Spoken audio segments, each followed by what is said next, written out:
Hey there, Sharon Horne-Ellstrom here. Welcome to day 1989 of What You Up To Now. Sneaking a sip of coffee. Talking about today, we're focusing on relationships this month. Relationship goals for this year's annual challenge, the Get Your Goals annual challenge. So yesterday we picked a relationship, one relationship in our life that we wanted to apply the SOAP framework to. And today we are talking about the S in SOAP, which is your story or your situation. We don't want to just identify what our current story or situation is. We want to identify what our current story and situation is, as well as our desired story and situation. Why? Because that creates a gap. It's like the rubber band effect, where if you snap a rubber band, if you stretch it far enough, at some point you'll let go and it'll snap back on you. This is what we want to do with the power of thinking and goal setting, etc. We want to create that tension between where you are and where you want to go, so that we're automatically pulled toward, I guess I should have put it on the desired state, that rubber band snap. So we snap toward that. It helps us to automatically create some energy around achieving the thing that we want and going from where we are to the desired state, right? This tension forms a gap, and we want to fill that gap with the O, the A, and the P of the SOAP framework.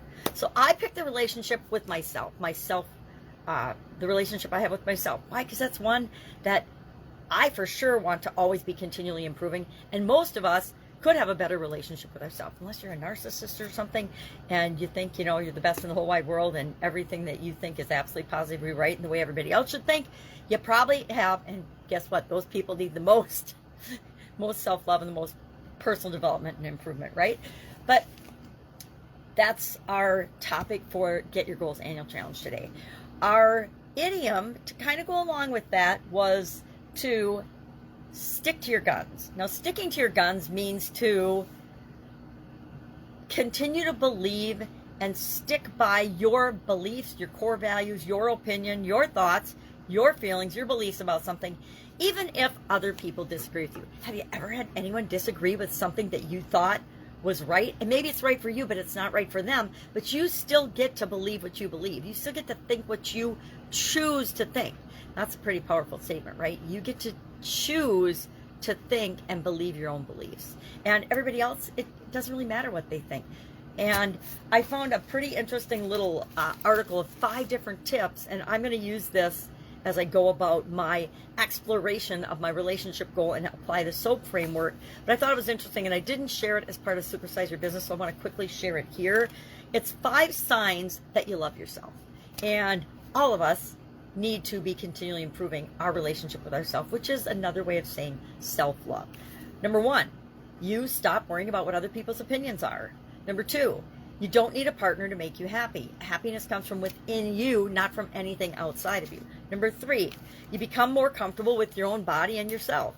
I don't think I've ever met a person that thinks everything about them is absolutely perfect. Again, unless you're dealing with a narcissist or somebody that's got a little bit of something that they think their doesn't stink. And there are people like that out there, but really some of those people are actually, if you knew how they were thinking and how they were feeling inside, are some of the most insecure, ridiculous people on the planet. So we want to remember that we can be comfortable with our body even if we don't like our nose. Number 4, you value time alone, time with yourself more. Meaning you're not afraid to be alone. You can spend time alone thinking and planning and setting your goals, etc. Reading, whatever works for you. Meditating, one of my favorites. And then finally, number 5, you get rid of negative people and negative relationships in your life. And that is a true sign of loving yourself, is when you let go of things that are not for you. So that's the piece of content I created today. Working on some projects. I've got a writing project going. I've got a couple of new groups that we're starting with, which is always exciting and fun. But if I can help you in any way, please hit me up and ask. You can always Voxer me. Voxer is a phone app. It's a walkie-talkie app, which is perfect for somebody like me with vision challenges, because I hear the beep, I push the button, and I can hear immediately your question and message and then respond. So it cuts out all of the trying to type and text and read and email and back and forth. It makes it a really quick, fast, and easy way to respond. We should always be looking for things like that to add to our life, things that automate and make our life easier. And that's just one of my favorites. All right, have an awesome day, and I'll, of course, be with you tomorrow.